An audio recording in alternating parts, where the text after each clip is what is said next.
This is the Mortgage Breakdown, where Andy Baker and Andrew Clarkson break down everything mortgage. Welcome, everybody, to the Mortgage Breakdown, Welcome episode 5. Wow. Episode 105. That happened quick. We're professionals. Season 1, episode 05. Here we go, everybody. Andy Baker, Andrew Clarkson at the helm here. Today we have a great show lined up for you. We are talking about, networking. I like that. That was good. good. That was a good tone there. We had that planned. Let's just get this out of the way Sure. real quick. Your worst networking story ever. Can I go first? Yeah, please. Okay, I'm going to go first. You can All think right. about yours because I just kind of sprung this on you. So I went to, it wasn't like a BNI group. It was kind of similar to that, right? I got invited. I was working at a bank in Phoenix at the time. And it was one of my friends that was a realtor. He said, hey, I'm going to go to this new networking group. Don't know anything about it. I heard about it, but they said to bring someone, as every networking group says, right? Bring a buddy. And we're locked into this thing for 4 hours. Are you and kidding? I tried to do the polite thing and like exit, but for some reason I was trapped. I was trapped. That was it. And that's how you own a timeshare now, right? And that's how I Right, exactly. It felt exactly like that. I bet. Oh man, everybody was sweating anyway. Nice. Worst networking story. I'll actually share this because I think it goes well, with what we want to talk about today. My worst networking event ever was supposed to be for a builder. So I was, a builder's group. I was going to, go to this as new into sales, new into mortgages. Okay. Didn't know what I was doing.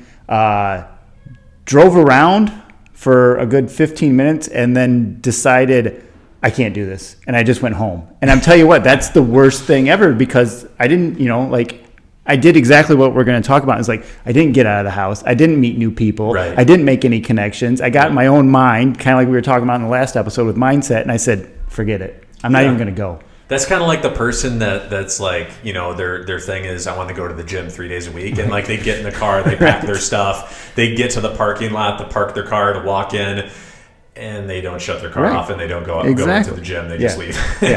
Go to McDonald's. Yeah. So we're going to talk about some networking today and how to do it the right way. Okay. If you're ever in a networking situation, what to do when you're there. You said it. You can't just get out of the house and just go up and without a plan. You need a plan. Right. So let's talk about some of the things that you can do to open up your network a little bit. The first one that I have on my list is attend conferences.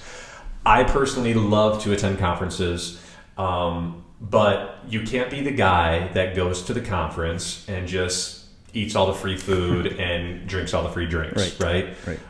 You actually need to participate. You need to, when you're there, you need to, listen to the presentations. And after you listen to the presentation, go introduce yourself to the speaker or go talk about the presentation among a group or a table that you didn't know going into it. One of, it's a truly old school method, but, one of the best things to do is introduce yourself to somebody, get a business card, tell them what you do, have an extraordinary elevator pitch that you give them, and really focus on the why of what you do. Yep. People just don't want to know what you do. They want to know why you do what you do. Right. And some of these conferences, depending on which ones you're going to, are getting overwhelming. I mean, there's just so much there to do, to see. What I always do when I'm getting ready to attend a conference is I make kind of like my to-do list or my hit list. I want to see these presentations. I want to see these speakers. I want to meet these specific people. Great idea. There's hundreds of booths. You got to make your hit list of, which people do I want to talk to? What's my game plan here? What do I want to accomplish from this conference? Not got all done and was like, wow, did you guys have that at the buffet last night? It was awesome. And when you're prepared like that, it's like you go up and you say, I focused on this guy. You're somebody that I wanted to meet. I was really looking forward to this presentation. Then you come off like, oh, this person is really interested in the industry. They're interested in what I do. I'm going to talk to them, see what if there's any business to be had. Exactly. And so many times too, like, when we talk about networking, I think so many people think of just sales networking type things, but, obviously being in an operations role for myself, I rely tremendously on my network. You know, I call people every day. I email people every day. Have you ever run into this scenario? What do you think about this? You know, it's just having that network of knowledge out there. I mean, there's so many people in our industry that just know so much.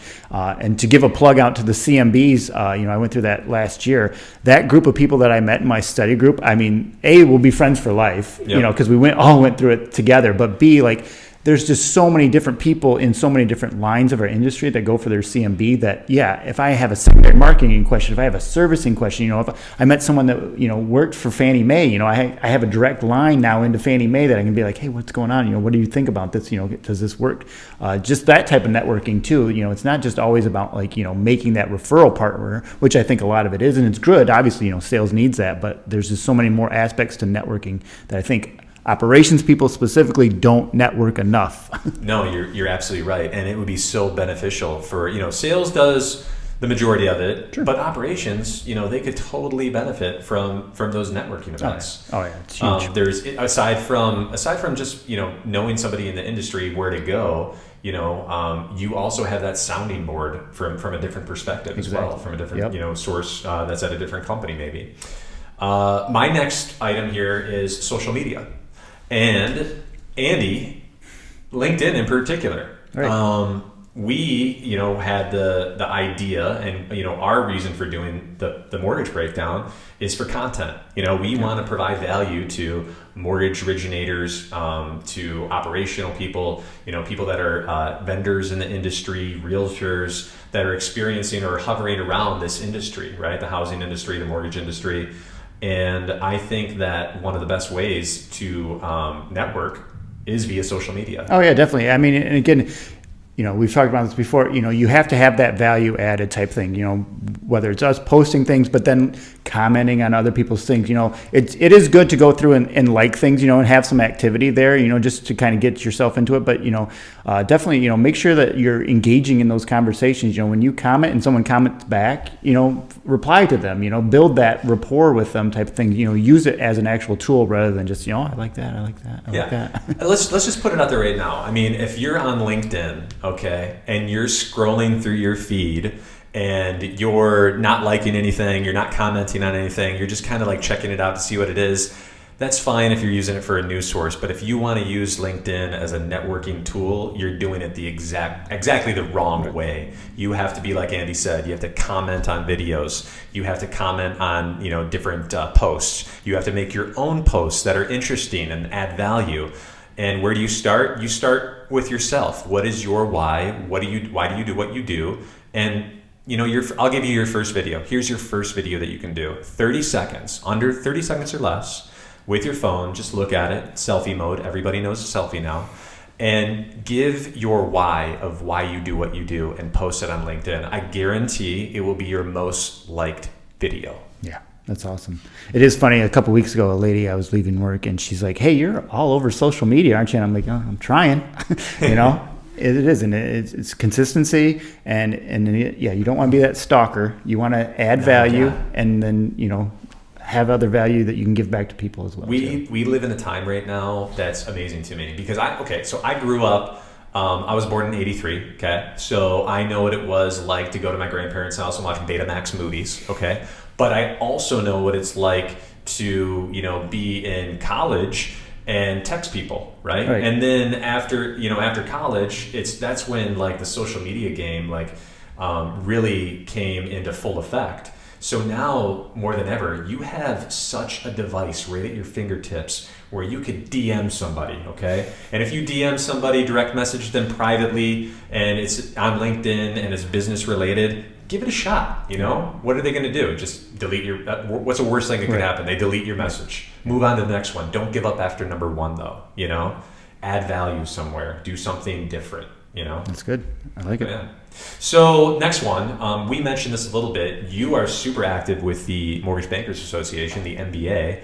I myself just finished SOMB 1, School of Mortgage Banking 1. That was a lot of fun. I'm doing School of Mortgage Banking 2, April in the D, Detroit. Really looking forward to that. But networking, join an association or Sure. in the industry. Exactly. Yeah. Again, too. I mean, Michigan Mortgage Lenders Association, where we're at, the West chapter is always having events. The state board, is always putting on things. Again, I think it's a good tool. You can go on there. Once you're a member, you can go through the roster of everybody else that's a member as well, too. And again, you don't want to be the stalker, but, you can find strategically people that you want to meet and then do your background on them and meet them, No, totally. You said it before. So you went through the CMB program. You're a CMB. Congratulations. That's awesome. Thank you. When I did that MBA class, the School of Mortgage Banking 1, there was a crew of people that I met that were awesome. And it wasn't just loan originators. Jim Baylor, hashtag Bail Money from Jersey with Ally Bank. I'm going to tag you on this video so you can see it. But Bail Money and I became like really close friends, That's right? awesome. And he is in IT of the mortgage industry. Very cool. Another part of our crew, we had somebody from the marketing department, another person from secondary marketing. We had some loan originators, production managers. There was a chief lending officer. One of the things that you mentioned, that list of people that you get the list at the end. One, you just created an awesome squad that you can be with. And, I would be active with those guys, start an email chain and throw a joke out there or throw an industry question out there that you want to know about. Hey, how are you guys reacting to this news that just came out by the NBA? But go through that list of attendees that you get. And if there's somebody specifically there that you want to reach out to, tell them what you do, and it was nice meeting you, and looking forward to it. Use me as a contact, lean on me for any sort of information. I'm always open to helping people. Yeah, no, that's awesome. And again, too, like when I went through my CMB, we had a study group, so you go through this, it takes people most a year, sometimes more, but, we went through the prep class together. And again, every Friday we were getting together. And I mean, yeah, like I said, I rely on that group tremendously now for just anything and everything, but it was just so interesting to me too, especially, coming from Michigan, always being in Michigan my whole life, just to see how other people are doing mortgages and operate in other states and some of the, the state specific things that they have to deal with. It's just so fascinating to me, but it's just, again, it's that great, huge, network that, when we were, the generation before us, you maybe saw these people once a year, if you ever even met anybody from out of state that, was in the mortgage industry. Yeah. And now it's like, my network of people on LinkedIn is from all over the entire United States awesome. and other countries, You're doing it the right way. Well, hopefully. Yeah, it's so important. Like when you have those people around you. And my next bullet point here is build a board of advisors or strengthen your inner circle. So, Andy, I know that you have an inner circle because you're part of my inner circle. You're one of my trusted advisors that I can reach out to if I ever need, a checkup from the neck up with mindset, or if I need to know something operationally, should I or shouldn't I be doing something? But building that group of trusted inner circle friends and business colleagues, it's important. If someone says, I don't have an inner circle, I don't even have one, like, where do you start? Where would you start with that? I mean, I think it's, we tell new LOs this all the time, start just thinking of the people already, in, friends, family, people like that. And to start, that's your inner circle. Like when you first get into sales, like that's, who you're going to hit up, all your Facebook friends. But then, just, again, you got to put yourself out there. Don't do like I did, and don't get that social anxiety or think like I can't do this. I don't want to go, to a networking event, it's all just going to be, sales stuff, whatever. But, put yourself out there and do these things. And again, it was kind of like we were talking about in the last episode, have that right mindset that I'm going to do this. I'm going to create, 5 new networks this year type of thing. And then really lean on those people. And again, be that value added person too, don't always just have this network for you to take from as well too, like you talk about, try to give that value back, any kind of advice. You started doing the Clarkson concepts on LinkedIn. I really like that. It's, you're putting that out there for other people in your network to take, and that's again why we're doing this podcast, is hopefully we're giving back to some other people that they can use this content as well. I love that you mentioned that too, taking and giving, because my daughters that are almost 6 and almost 8, they're in second grade and kindergarten. Right. In their school, it's really cool. You're either a bucket dipper or you're a bucket filler. So are you filling someone's bucket with, positive stuff, or are you dipping out of their bucket and it's something negative? It's that whole transactional thing. If you take you got to give in some way. Exactly. Right? Exactly. So that might be that add value thing. So for somebody that doesn't have an inner circle, or doesn't know where to begin, the best advice that I can give you would be, who is your most trusted person in the business right now? Or if you don't have that most trusted person in business right now, who's your most trusted friend? Right. That friend that is in some industry. It doesn't have to be the mortgage industry. Exactly, yeah. It could be anything outside too. And then you kind of create that together, But I think it's super important to have those people in your life, because one, it's going to fill your bucket, fill your knowledge bucket, fill you with positivity and help. That was the last thing that I had. And I mean, in terms of wrapping this thing up with networking, anything that's going through your mind for general networking, or anything that you might specifically do, or to sign us out here? Again, too, I think it's just put yourself out there. Definitely identify at different events what you want to accomplish by going to this networking event. You don't want to get done with the event and been like, yeah, that was great. Oh, I didn't get any contacts. I didn't give out any contacts. Have an action plan. And again, you're not looking for that, like, oh, I'm going to go and I'm going to get 3 deals from this type of thing. No, you want to build it. You want it to be natural. You want to be an actual inner circle, like you talked about. Yeah, absolutely. I love that you said that too. You can't, if you go into a networking group of any, like, by any measure whatsoever, as I'm going to go into this, I'm going to get 2 deals. Nope, you're going into the wrong. Yeah, no, exactly. You need to go in there as the person that's going to provide value and going to tell everybody why you do what you do in the best way possible. And then if you do that, good things will follow. Exactly. Perfect. Well, that was episode 5 of the Mortgage Breakdown, everybody. Please comment, like this video. Let us know how we're doing. If you have anything that you want us to take away from it, add for the future episodes. Andy, anything before we go? No, again, I appreciate everybody's support with the podcast so far. Obviously, check out our YouTube page, and you can find the audio version of this anywhere podcasts are found. Mortgage Breakdown. Thank you for listening to this week's episode. Tune in for more breakdowns.